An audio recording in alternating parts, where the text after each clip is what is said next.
바울은 로마 교회에 편지를 보내면서 믿음으로 말미암는 의가 이같이 말하되, 믿음으로 말미암는 의가 이와 같다는 것을 우리에게 말씀을 합니다. 아마도 어쩌면은 이 로마서 전체를 이끌고 가는 것은 하나님이 보내신 하나님의 의인 예수 그리스도를 믿는 우리의 믿음을 점검한다고 할 수 있습니다. 그래서 믿음으로 말미암는 의에 대해서 바울은 로마 교회 성도들에게 분명하고 확실하게 증거하고 있는 것을 볼 수 있습니다. 제가 주중에 책을 한 권을 선물을 받았어요. 그래서 그 책을 단숨에 읽었습니다.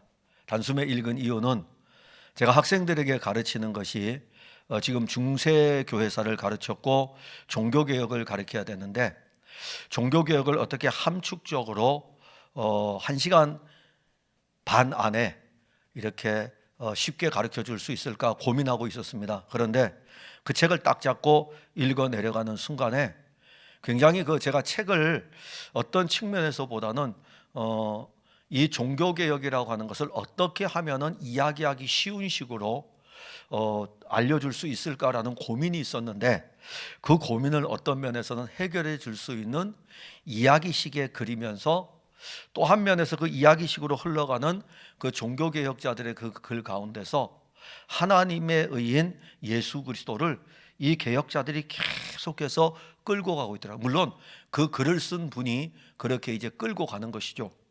제가 정말 많은 은혜를 입었습니다. 하나님의 의, 믿음으로 말미암는 이 하나님의 의가 우리에게 왔다는 이 자체가 종교개혁자들에게 대단한 것이었고, 지금도 근대 교회 역사의 신학자들의 신학의 가장 깊은 부분은요, 의에 대한 부분입니다. 의에 대한 부분. 그런데요, 오늘날 교회는 의에 대한 부분에 대해서 설교를 잘 하지를 않죠. 근데 사실 여러분들은 신학서적을 접하지 않기 때문에 잘 모르겠지만 신학서적에요, 많은 대부분 교리적인 신학의 중요한 부분은 의에 대한 것입니다. 왜냐하면 우리가 죄인이기 때문에 그래요. 우리가 죄인이기 때문에 어떻게 하면 우리가 의롭게 될 수 있을까? 이 의라는 이 부분이 어떻게 하면 내가 죄에서 구원을 받을 수 있을까? 이 문제거든요. 이 문제를 교회 역사의 많은 학자들은요, 또 설교가들은 계속해 가지고 그 시대의 교회를 이끌었던 하나님의 말씀으로 가지고 왔습니다. 근데 사실 이 의라는 이 부분이 현대교회에 와서는 교회 강단에서 사라진 지 오래됐어요. 그래서 제가 그 책을 읽으면서 이번 주에는 작정하고 의에 대해서 설교를 해야 되겠다. 그래서 그 동기를 제가 부여를 받아서 이번 주 설교가 믿음으로 말미암는 의입니다. 로마 교회가 어떻게 세워졌는지 정확한 근거는 없습니다. 그러나 많은 학자들은 이야기하기를 오순절날 절기를 지키러 예루살렘에 올라왔던 로마에 사는 유대인들이 있었는데, 그 유대인들이 절기를 지키러 올라왔다가 오순절날 성령이 강림하니까는 이 성령의 강력한 임재를 체험을 하게 됩니다. 그리고 거기에서 오순절 절기를 지키고 시간을 보내면서 베드로 사도로부터 요한 사도로부터 예수 그리스도에 대한 말씀을 듣게 되죠. 그리고 이들이 절기를 마치고 로마로 다시 돌아갔을 때에 이들이 그동안 가지고 있던 유대인의 이 유대교에서 벗어나 가지고 이들 별도의 공동체가 만들어집니다. 이것이 바로 로마 교회가 시작이 되지 않았나, 많은 학자들은 그렇게 이야기를 합니다. 아무튼 어떠한 방편에서 로마 교회가 세워졌는지 다른 교회들을 보게 되면은 사도들이 많이 세우죠. 그런데 이제 로마 교회는 좀 특이한 현상입니다. 그런데 이 로마 교회는 상당히 중요한 교회입니다. 로마는 로마 황제가 있는 곳이고, 그리고 로마 제국의 심장부입니다. 그러게 이곳에 교회가 세워졌음은 이제 예루살렘에서 시작된 그리스도의 몸인 교회 공동체가 전 세계로 뻗어가는 좋은 발판을 마련했다고 할 수 있습니다. 문제는요, 이 로마의 교회가 세워졌는데 이 로마 교회 안에 유대인 그리스도인들이 있는 거예요. 유대인들 중에 예수를 믿는 사람들이 있는 것이죠. 근데 이들이요, 율법과 복음의 관계를 깊이 알지 못하여 가지고 신앙생활에 혼란이 왔어요. 차라리 이 사람들이 이방인이었으면 율법에 대해서 알지 못하기 때문에 예수가 그리스도였구나라는 것을 믿으면 되는데, 유대인은 다릅니다. 유대인들은요, 아주 오래적부터, 조상적부터 섬겨오던 하나님으로부터 받은 율법의 말씀이 있습니다. 그래서 그들은 유대 나라가 함락이 되고 각 나라로 흩어졌을 적에, 디아스포라 현상이 일어났을 적에 그들은 어디에 가든지 간에 회당 중심으로 모이고, 회당 중심으로 모이게 되면 회당에서 항상 읽혀지는 것은 하나님의 말씀이었습니다. 하나님의 말씀이 항상 읽혀졌어요. 그들은 이 말씀을 읽으면서 자기들이 하나님의 언약의 백성이라는 것을 굳게 붙들었습니다. 이것이 그들에게는요, 굉장한 힘이었어요. 그런데 지금 이 유대인들에게는 조상적부터 섬겨오던 하나님으로부터 받은 이 율법의 말씀이 걸림돌로 오고 있습니다. 유대인 그리스도인들에게 율법의 말씀이 걸림돌이 되는 것은 실질적으로 지금에서야 우리가 율법의 기능이 무엇인지, 그리고 또 율법의 목적이 무엇인지, 이걸 우리가 학자들이 성경을 읽으면서 분석을 해가지고 하니 그렇지, 성경에 차라리 율법의 기능은 이러하니라 라고 하면서 성경에 기록되어 있으면 유대인들이 읽으면서 이건 율법의 기능이구나 이런 걸 알 텐데, 하나님의 계시의 말씀은 그렇게 주어지지 않았습니다. 그러다 보니까 그들은 이 율법의 기능을 알지 못했고 율법의 목적을 알지 못했습니다. 그래서 이들은요, 하나님의 말씀인 율법을 받았으니까는 이 율법을 지키려고 했어요. 왜냐하면 율법의 말씀이 뭐냐면은 하나님이 지켜 행하라였어요. 그래서 그들은 이 말씀을 지켜 행하기를 위해서 힘을 썼습니다. 그리고 그들은 생각하기를 자기들은 죄인이지만 하나님의 언약의 백성이고, 하나님의 언약의 백성 우리에게는 하나님이 말씀을 주었고, 우리가 이 말씀을 지키면 우리는 하나님의 백성이라는 것을 그들이 알고 있었어요. 그래서 그들은 이 율법의 말씀을 지키고 이 율법의 말씀을 지킴으로 말미암아 의에 이르려고 하였습니다. 그런데 그러한 유대인 그리스도인들이 가진 율법에 관한 신앙은 자기들의 세대에 갑자기 형성된 게 아니에요. 그러니까 우리 세대에 갑자기 형성된 것이 아니고 역사와 시간을 뛰어넘어 아주 오래전부터 형성되어 내려온 그들의 영적인 전통이었습니다. 그 영적인 전통이 몇천 년을 이어져 왔잖아요. 여러분들이 이걸 쉽게 생각하면 돼요. 우리나라는 신종 코로나 때문에 교회가 하루아침에 없어질 수 있습니다. 그거 모르시죠, 여러분들? 그 이유를.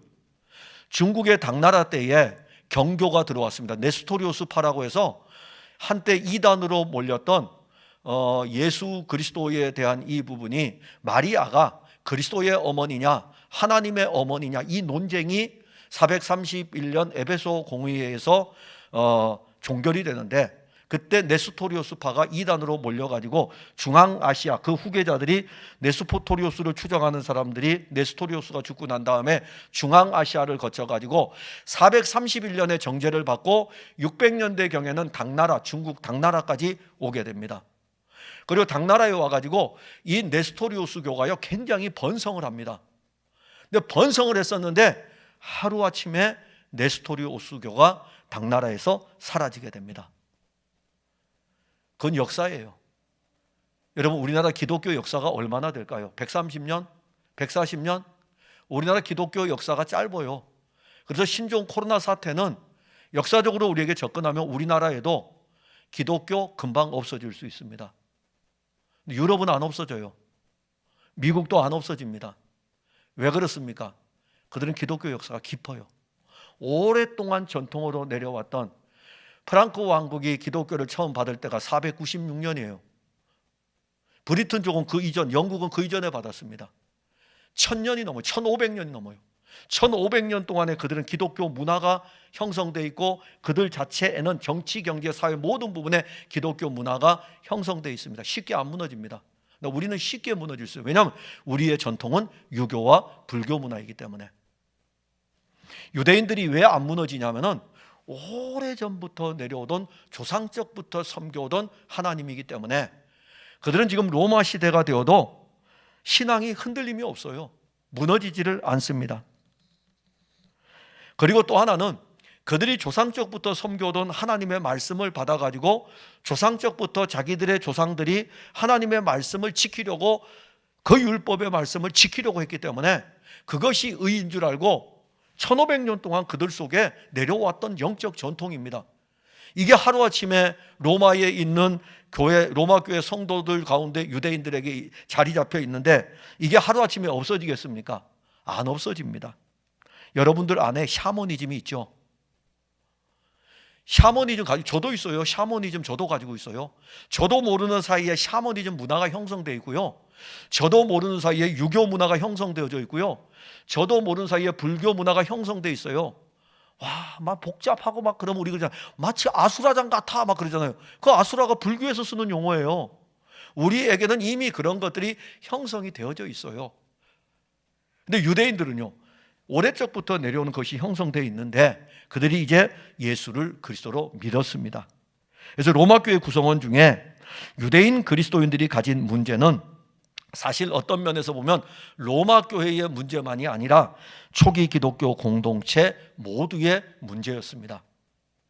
오늘 우리는 이 말씀을 함께 나누려는 것은 이 문제가 당시 로마 교회의 문제이고 초기 기독교 공동체 모든 교회의 문제이면서 현대의 우리들에게도 이것이 자리 잡고 있기 때문에 이게 우리가 살펴봐야 돼요. 왜냐하면 1500년대 1300년부터 1500년 기독교가 완전히 타락되어 있을 때 그때에도 이것이 있었고 이것이 있었기 때문에 이 문제를 해결하기 위해서 종교개혁이 일어난 것이에요. 그러니까는 유대인들의 문제만이 아니라 기독교인들의 문제이기도 하는 것이 자기의입니다.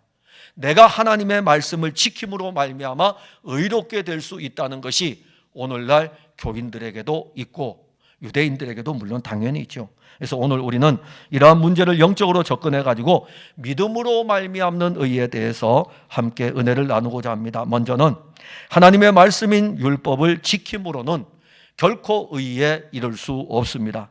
본문 6절에 보면 믿음으로 말미암는 의는 이같이 말하되 내 마음에 누가 하늘에 올라가겠느냐 하지 말라 하니 올라가겠느냐 함은 그리스도를 모셔 내리려는 것이요, 이렇게 말씀합니다.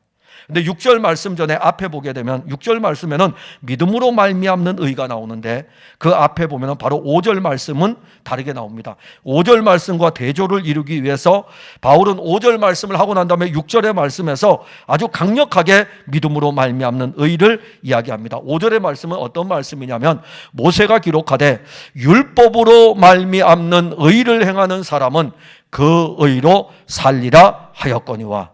이 말씀은 뭐죠? 율법을 지켜가지고 하나님의 말씀을 지켜서 의를 행하는 사람은 그 의로 구원을 받고 그 의로 산다는 것을 이야기하는 것입니다. 누가 이야기했다고요? 모세가 이야기한 거예요. 구약에서 이야기한 것입니다. 즉 하나님의 말씀이 주어졌는데 이 말씀을 이스라엘 백성들 너희들이 다 지켜 행하면 그것으로 구원을 얻는다, 의에 이른다, 이것을 전하는 것입니다. 그런데 6절에 와서 바꾸었어요. 이것이 아니고 믿음으로 말미암는 의에 대해서 말씀을 합니다.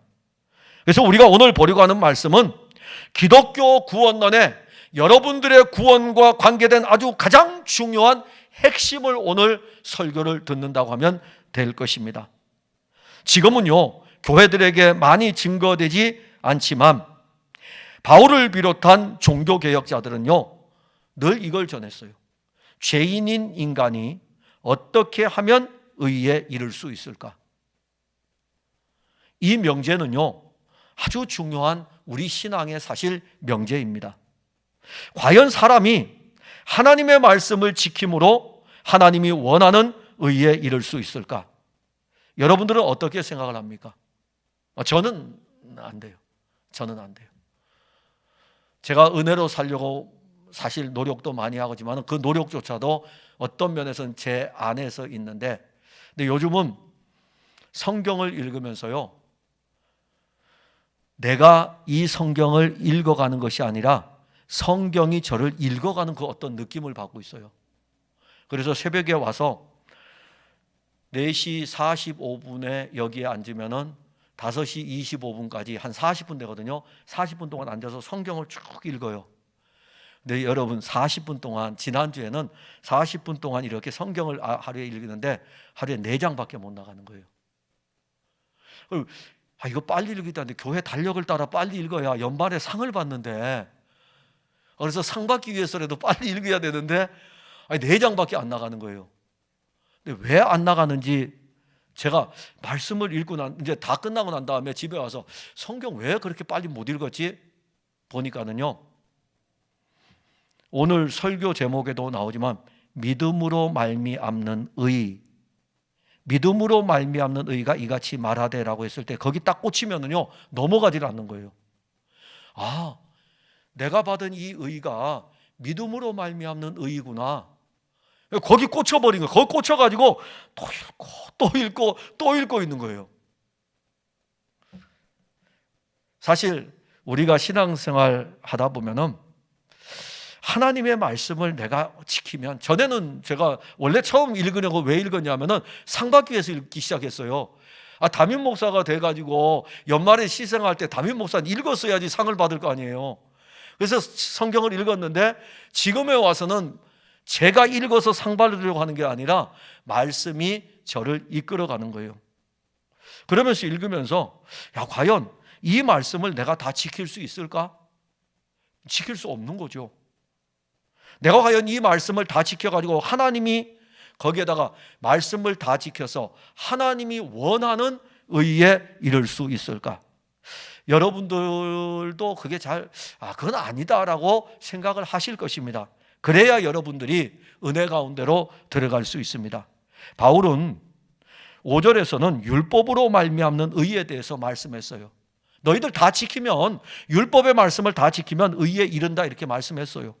근데 그와 대조해가지고 6절에서는 믿음으로 말미암는 의에 대해서 또 반대로 증거를 합니다. 그 말은 역으로 말하면 5절의 말씀은 너희들은 이룰 수 없다.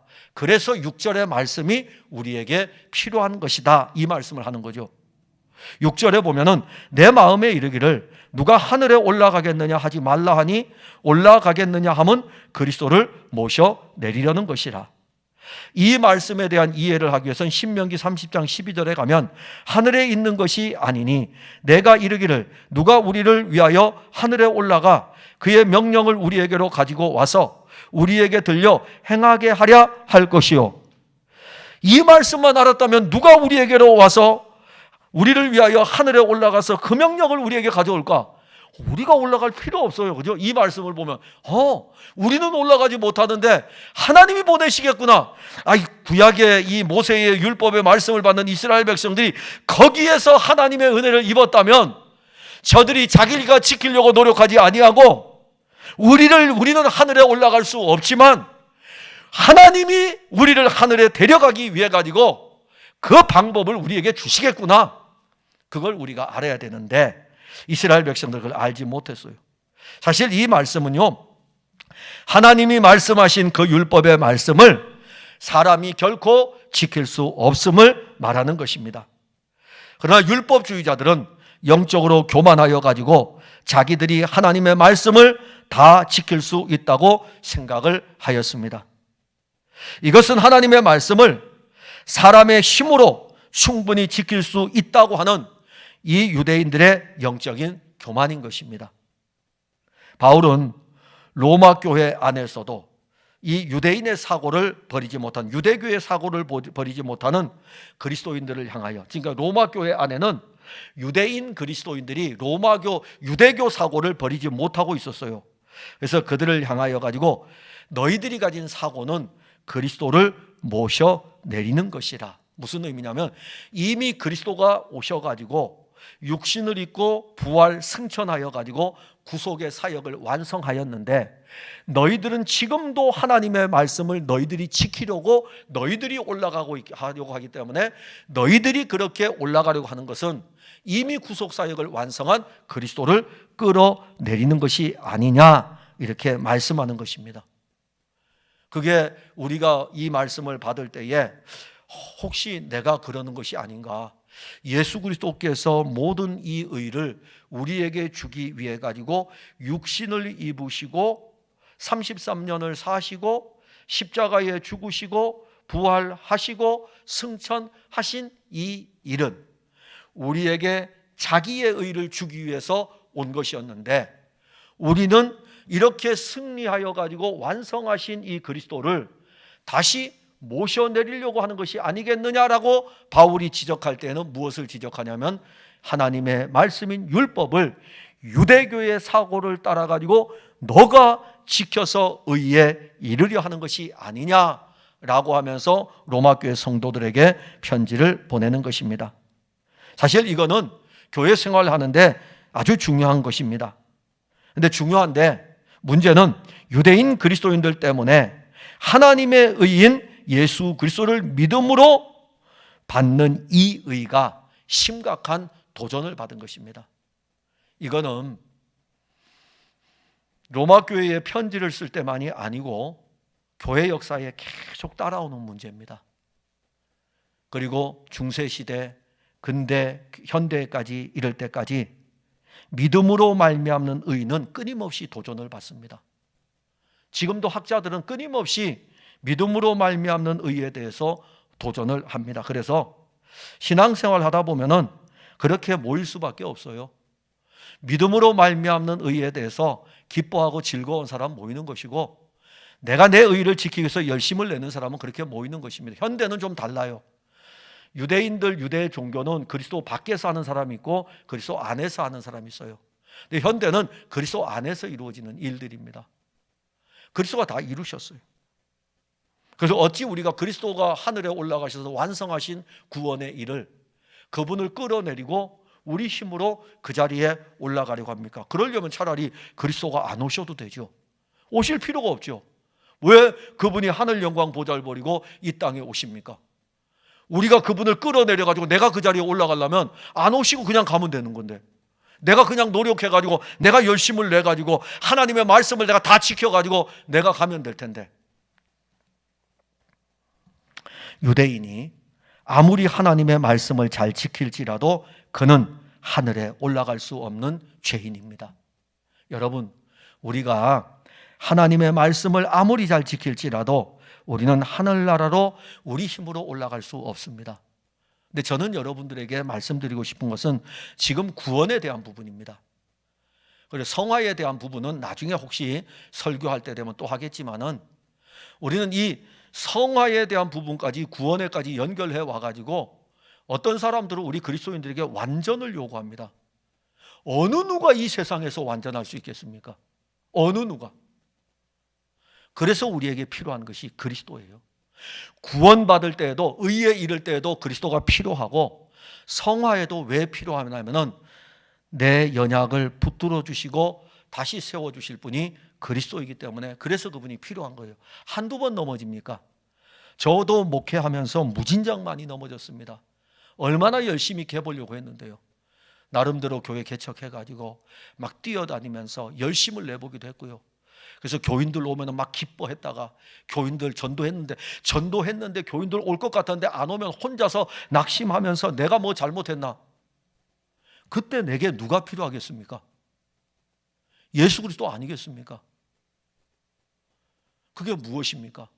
결국 그리스도는 우리의 의일 뿐만이 아니라 의의 은혜를 입은 우리들에게 모든 것이 또 되시는 것입니다. 하나님의 말씀을 가장 잘 자르던 유대 종교의 존경받는 사람들인 바리새파와 율법 교사들과 제사장 그룹일지라도 자기의 종교적 행위인 하나님의 말씀을 지키는 것, 그것으로는 하나님의 나라에 갈 수 없습니다. 그래서 우리가 로마서 10장 5절의 말씀을 다시 한번 보면은, 모세가 기록하되 율법으로 말미암아 의를 행하는 사람은 그 의로 살리라. 유대인이든 이방인이든 누구든지 하나님의 말씀을 지켜 의에 이를 수 있는 사람이 있다면 그 사람에게는 무엇이 필요 없을까요? 유대인들에게는 짐승의 희생 제사가 필요 없습니다. 이방인에게는 무엇이 필요 없을까요? 내가 율법을 지켜서 의를 행할 수 있다면 우리에게 예수 그리스도는 필요 없는 것이고, 예수 그리스도의 십자가, 짐승의 희생 제사의 예표인 예수 그리스도의 십자가는 필요 없는 것입니다. 그래서 하나님이 율법과 제사를 같이 준 거예요. 왜 율법만 안 주고요? 너가 의에 이를 수 없기 때문에 이 희생이 필요해. 오늘날로 말하면요, 너가 의에 이를 수 없기 때문에 너 열심히 하나님 말씀을 따라 살려고 노력해도 너가 이룰 수 없기에 너에게는 예수 그리스도가 필요해. 그래서 그리스도의 십자가가 우리에게 있는 것입니다. 바울은 로마교회 성도들에게 율법으로 말미암아 의를 행하는 사람은 그 의로 살리라 이렇게 말씀한 것은 율법으로는 의에 이를 수 없음을 분명하게 증거합니다. 오늘날도 교회는 복음과 율법의 혼돈 속에서 성도들이 신앙생활을 하고 있습니다. 만일 여러분들이 구원받은 성도임에도 불구하고 로마 교회의 유대인 그리스도인으로 살아간다면 그 사람은 여전히 하나님의 말씀을 지키지 못하는 자신으로 인해서 괴로워할 것입니다. 왜냐하면 내가 지키려고 했기 때문에. 그러나 그 영적 괴로움이 그리스도의 의를 발견한다면 종교개혁자 루터가 누린 그리스도의 의에 대한 기쁨도 누릴 것입니다. 참으로 슬픈 것은 오늘날 교회가 믿음으로 말미암는 의보다는 하나님의 말씀인 율법을 지키라고 가르치는 것이 더 많습니다. 영상 예배라 이게 지금 나중에 우리 교인 아닌 사람들도 이거 볼 때가 있더라고요. 그래서 저한테 이야기를 하는데 참 조심스럽지만은 예를 들어서 여러분들에게 말씀드려 보겠습니다. 11조 문제이기 때문에 그래요. 예를 들어서 11조를 하라고 했어요. 자, 이걸 율법으로 접근을 해봅시다. 율법으로 접근을 했을 때 지킨 사람은 뿌듯하겠죠. 지키지 못한 사람은요, 뭔가 내가 했어야 되는데 못하는데 그렇게 이제 안타까워할 것입니다. 그러다 좀 지나면은 나 이렇게 하면 안 되는데, 그러다가 문득 무엇이 떠오르냐면은 이런 일이 떠오를 거예요. 11조 안 하면 네 거 있는 거 하나님이 다 가져갈 거야. 그랬더니 6개월을 11조를 안 했더니 6개월 뒤에 그 11조 안 한 것만큼 하나님이 내 걸 다 가져갔다고 이렇게 간증하는 사람들이 있었던 것이 딱 퍼뜩 떠올라가지고 안 하면 그럴까? 혼자서 신앙생활을 굉장히 두려워하고 있는 거예요. 제가 지금 11조에 대해서 이야기했어요. 그것뿐이겠습니까? 주의를 지키는 문제는 어떻겠습니까? 나 교회 안 나가면 하나님 앞에 매를 맞을 것 같아. 여러분들이 제가 설교하는 것을 들으시면서 절대로 이것을 우리 목사님이 지금 우리에게 겁주려고 하느냐 그런 생각도 갖지 마시고, 하지 말라고 하는 것이냐 그런 생각도 갖지 마세요. 저는 여러분들에게 어찌하든지 간에 복음이신 그리스도를 알기를 원하는 것이고, 여러분들이 그 그리스도를 믿음으로 말미암아 받은 의를 알기를 원하기 때문에 이 말씀을 드리는 것입니다. 오늘날 교회는 하나님의 말씀의 율법을 우리가 지켜야 한다고 계속 가르칩니다. 그런데 여러분, 로마서 10장 4절에 보면 그리스도는 모든 믿는 자에게 의를 이루기 위하여 율법의 마침이 되시니라. 그리스도가 다 이루셨다고 말씀했어요. 율법 다 끝내주었다. 내가 끝내줄게. 내가 십자가에 달려가지고 너가 할 수 없는 그 일에 대해서 내가 끝내줄게. 원래 율법을 지키지 못하면 어디에 달려야 되죠? 나무에 달려야 됩니다. 그리고 나무에 달린 자마다 율법을 범했기 때문에 저주 아래 있는 자예요. 이게 율법이에요. 예수님 왜 꼭 나무에 달리셔야 됩니까? 예수님 유대인이기 때문에 예수님 참수형 안 당하고, 어떤 면에서는 죽음 자체로 보게 되면 바울이 훨씬 고통 없이 빨리 죽었어요. 로마인 시민이었기 때문에. 예수님은 유대인이기 때문에 그럼 십자가 형벌을 받아 죽었다고 그렇게만 이야기하겠습니까? 아니에요. 예수님이 나무에 달린 뜻이 있어요. 율법의 마침이 되시기 위해 가지고. 저와 여러분들이 율법을 지키지 못했기 때문에 그 율법에 지키지 못한 것을 예수님 딱 다 지시고, 그리고 율법을 지키지 못한 우리가 나무에 달려야 돼서 저주를 받아야 되는데 예수님이 달려 저주를 받았기 때문에 그분을 향해서 우리가 하는 이야기가 우리 대신 저주를 받아 율법에 달리셨다, 그렇게 이야기하는 것입니다. 그리고 로마서 10장 4절은 율법의 마침이 되신 거예요. 우리 모든 믿는 자에게 의를 이루기 위해서, 그러니까 내가 의를 이루기 위해서 율법을 마친 것이 아니라 그리스도가 우리에게 의를 이루기 위해 가지고 십자가에 달려서 율법을 완성하신 것입니다. 끝내신 거예요. 마쳤어요. 끝났다는 것입니다. 아니 예수님은 십자가에서 끝냈는데 왜 오늘날 한국 교회는 그 율법을 강조해가지고 다시 율법으로 끌고 가려고 합니까? 복음이신 그리스도에게로 끌고 가야 되죠. 교회가 예수 그리스도가 계속 증거되어져야 될 이유는 뭡니까? 그게 생명이고 그게 능력이고 그게 은혜고 그렇게 가야 되지 않겠습니까? 아니 죄가 많으면 죄에 대해서 계속 지적하는 거죠. 여러분들이 만약에 교인들에게 계속해서 담임 목사가 죄에 대해서 지적하고 여러분 열심을 내야 됩니다, 헌신해야 됩니다, 봉사해야 됩니다, 안 하면 매를 받습니다 막 하면서 그렇게 하면 교인들은요 나중에 하나님에 대해서는 그것만 아는 거예요. 율법을 지켜야 됩니다. 왜 안 지킵니까? 이 말씀대로 살아야 됩니다. 왜 안 삽니까? 근데 왜 이건 안 가르치죠? 못 사는 나의 연약을 위해서 그분이 이루셨다는 것은 왜 안 가르칩니까? 교회가 왜 안 선포합니까? 목회자의 권위가 떨어지기 위해서 그렇습니까? 목회자의 권위는 그리스도 예수를 전하면 그리스도 예수께서 그 말씀을 통해서 권위를 세워주시는 거예요. 역으로 하니까는 맨날 교인들 말씀 가지고 끌고 가면서 때리고 치고 이렇게 안 하면은 막 겁주고. 제가 여러분들에게 오늘 설교를 합니다. 여러분들 겁먹지 마세요. 제가 아니라 저는 그렇게 하더라도 그리스도는, 여러분들의 구원자 그리스도는 제가 하는 이 모든 겁을 주는 것까지도 다 마치셨습니다. 걱정 안 하셔도 돼요. 여러분들이 그리스도를 믿는다면 여러분 율법에서 자유함을 얻으셔야 됩니다. 이것이 하나님의 율법, 하나님의 말씀인 율법을 우리는 사실 이룰 수가 없어요. 만일 우리가 이룰 수 있다면은 그 사람에게는 사실 그리스도가 필요하지 않을 것입니다. 또 하나는 그리스도께서 모든 믿는 자에게 의를 이루기 위해서 죽으시고 부활하셔서 7절에 보면 혹은 누가 무저갱에 내려가겠느냐 하지 말라 하니 내려가겠느냐 함은 그리스도를 죽은 자 가운데서 모셔 올리려는 것이라. 여기 무저갱은요 죽은 자들이 있는 땅의 깊은 곳을 말합니다. 7절의 말씀은 죄인인 사람이 아무리 노력해도 자기의 구원을 이룰 수 없기에 마치 무저갱으로 내려가는 것과 같다고 한 것입니다. 죄인이 가야 하는 마지막 길은 자기의 죄로 무저갱으로 가는 것입니다. 누구도 무저갱에서 건져낼 수가 없습니다.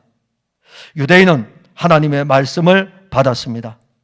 그들이 그 말씀을 지키기 위해 노력하며 한평생 살아도 그들은 무저갱에 가는 것이 그들이 가야 할 코스입니다. 그들 스스로는 이 무저갱, 지옥, 음부에서 구원을 받을 수 없습니다. 그러기에 7절 말씀의 핵심은 뭡니까? 그리스도의 죽으심과 부활입니다. 예수 그리스도께서 십자가에 죽으시고 장세 지낸 뒤 사흘 동안 무저갱이라고 하는 음부에 내려가고 예수 그리스도는 죽음의 깊은 세계에서 사흘 만에 부활을 하시게 됩니다. 이것이 하나님께서 자기 백성을 구원하기 위한 놀라운 계획입니다. 하나님의 아들 그리스도께서 십자가에 죽으시고 부활하신 사건은 하나님이 예수 그리스도로 말미암아 자기 백성들을 의에 이르게 하기 위함입니다. 로마 교회에 있는 유대인 그리스도인들 가운데 어떤 사람들은 그리스도께서 율법의 저주를 받아 자기들 대신 그리스도께서 십자가에 죽으신 것을 알면서도 율법으로 살아왔던 것을 버리지 못하는 그 사람들이 있었습니다. 앞에도 말씀을 드렸습니다. 그리고 이 성도들은 자기 의를 이루려고 성도들을 향하여 계속해가지고 이것을 알려주는 거예요. 유대인 그리스도인들, 그러니까 교회는 그러면 어지럽겠죠.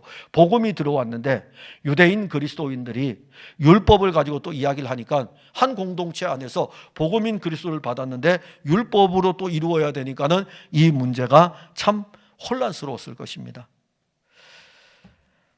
만일 우리가 하나님의 말씀을 이루어 가지고 의를 이룬다면 예수 그리스도의 죽으심과 부활이 무슨 효력이 있겠습니까?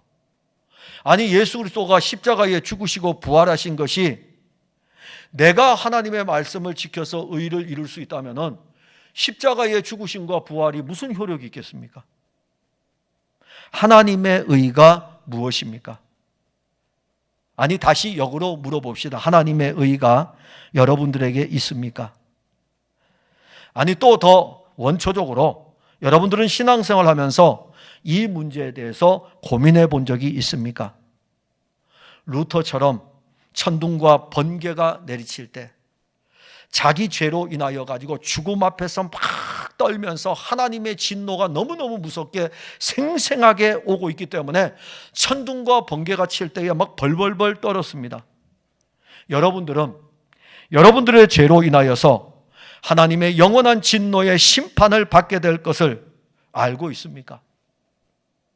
우리가 지은 죄로 인해서 하나님 우리 심판하셔요. 우리가 지은 죄로 인해서 하나님 우리를 지옥의 형벌로 밀어넣으십니다. 그리고 그 형벌이 얼마나 무서운지 알고 있습니까? 하나님의 의를 알고 그 의에 대한 감사를 아는 신앙은 자신의 죄에 대하여 받을 형벌을 아는 것에서 출발을 하는 것입니다. 우리도 만일 하나님의 의를 모르고 자기의 의를 세우려고 하나님이 보내신 아들 그리스도를 알지 못한다면 하나님의 무서운 진노에서 벗어날 수 없습니다.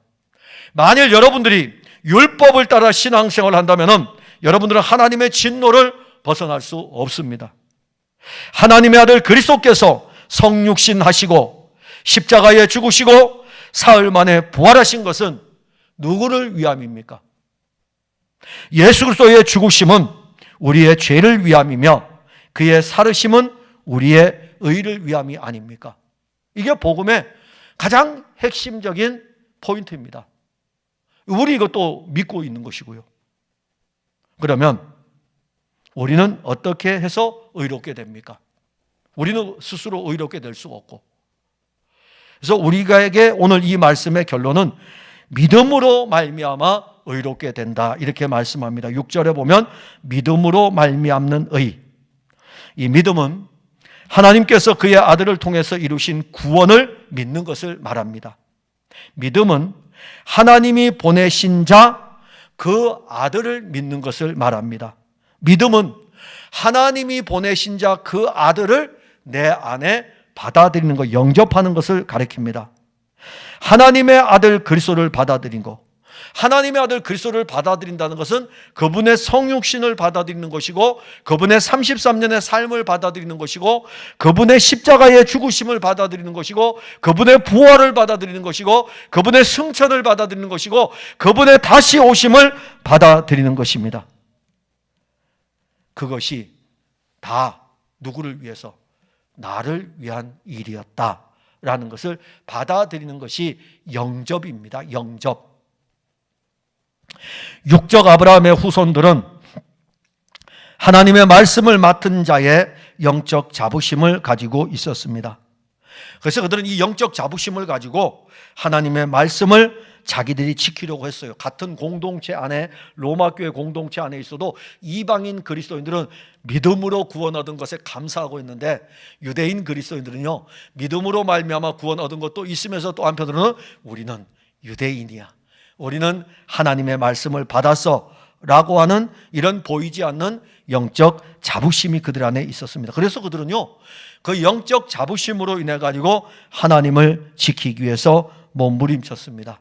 그들은 정말 더 잘 지키고 싶었던 거예요. 더 잘 지키고 싶었는데 육적 아브라함의 자손들은 하나님의 말씀을 온전히 지키지 못했습니다.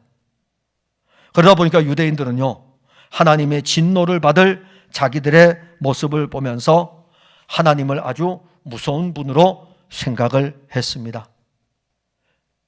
저는 이 모습을 보면서요, 참 이런 것이 우리에게 있어야 된다, 이런 것이. 그래서 제가 한 면에서 주일날 교회 안 가면 하나님이 가다가 나 어디 놀러 가는데 주일날 교회 안 가면 하나님이 나를 교통사고 나게 해가지고 병원에 입원시킬 것 같아.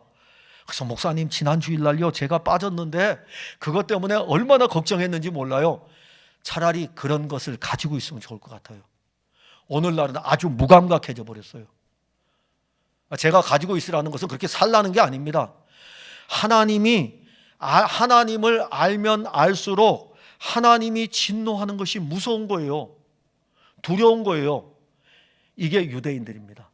그래서 그들은 하나님이 무서운 분이고 진노하는 분이기 때문에 그 말씀을 지키려고 노력할 수밖에 없었어요. 중세시대의 가톨릭 교인들이 왜 그랬는지 아십니까? 중세시대에 비춰진 하나님은 무서운 분이었어요. 하나님이 진노하시는 분이야. 그래서 내가 이 진노를 벗어나려면은 성지순례도 가야 되고 금식도 해야 되고 막 보석도 해야 되고. 그러니까 중세시대는 어떤 일까지 있냐면은 범죄하고 나잖아요. 그러면 신부에게 고해성사를 해요. 고해성사를 했을 때 신부가 그래 너 그 사람 마음으로 미워해서 내가 내 죄를 사할게. 그리스도의 이름으로 내 죄를 사할게. 근데 사회에서 돌아가는데 아무런 게 없는 거예요. 그래서 중세사회에 고해성사와 나온 게 따라온 게 뭐냐면 보석이라는 겁니다. 보석은 뭐냐면 너 그래? 박은혜 집사님한테 기분 나쁜 감정을 가지고 있어서 김 목사? 그러면은 제가 이제 고해성사를 하죠. 그러면은 신부가 고해성사 딱 받으면서 가서 박은혜 집사한테 버거킹 햄버거 하나 사줘. 그 보석에 그 사주면서 이 사람은 내가 미워했던 마음을 버거킹 하나를 사줌으로 인해 가지고 그것도 누가요? 하나님의 대리자라고 할 수 있는 사제에 의해 가지고 고해성사를 통해서 하니까는 이 보석이라는 제도가 있었어요. 이것이 중세시대에 가지고 있는 중세인들의 신앙의 사고였어요. 나 하나님 말씀 안 지켜서 무서워 두려워 하면은 고해성사 하게 되면은 그러면 너는 무엇으로 갚아? 보석이에요. 오늘날도 기독교인들 그거 좀 있으면 좋겠습니다. 이제는 그것까지 메말라져 버렸어요. 잘못된 겁니다. 잘못된 거지만 하나님의 진노를 무서운 분으로 생각하는 사람이 없어요. 우리가 하나님의 말씀을 지키려고 노력하면 어떤 면에서는 뿌듯하잖아요. 내가 오늘은 금식도 했어. 내가 오늘은 기도하라 그랬는데 전에는 기도 안 했는데 오늘은 기도도 했어. 얼마나 뿌듯합니까?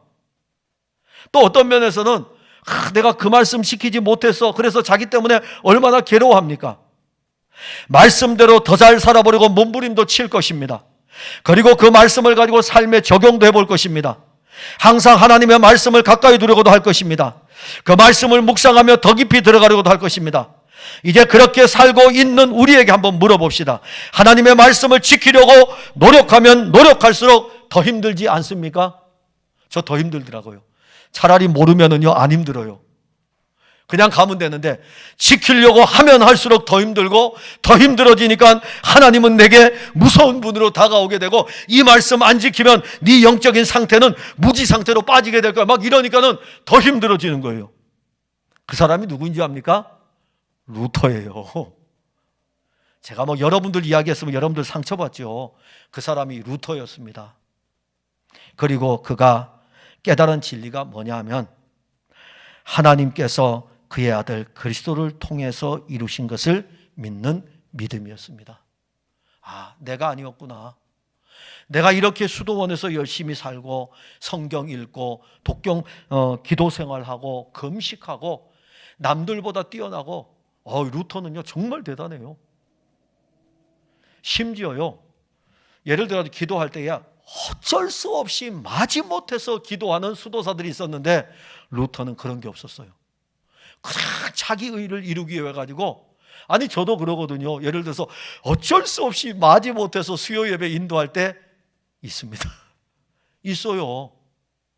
근데 루터는 안 그랬어요. 루터는요 항상 하나님의 의를 이루기 위해 가지고 살았기 때문에 그에게는요 그런 가식 자체가 없었습니다. 근데 그가 깊이 들어가면 들어갈수록 자기를 알게 되고 자기가 노력하는 것이 너무너무 힘들어지는 것을 아는 거예요. 왜냐하면 너무나 반듯하니까는 얼마나 힘들었겠어요.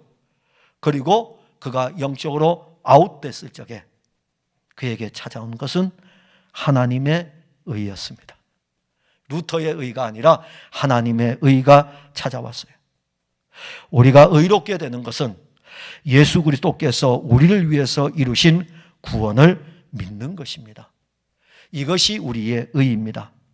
그래서 루터는 더 나아가서 그 믿음조차도 우리의 의가 될 수 있기 때문에 에베소서의 말씀을 통해서 우리가 가진 믿음도 하나님의 선물이다.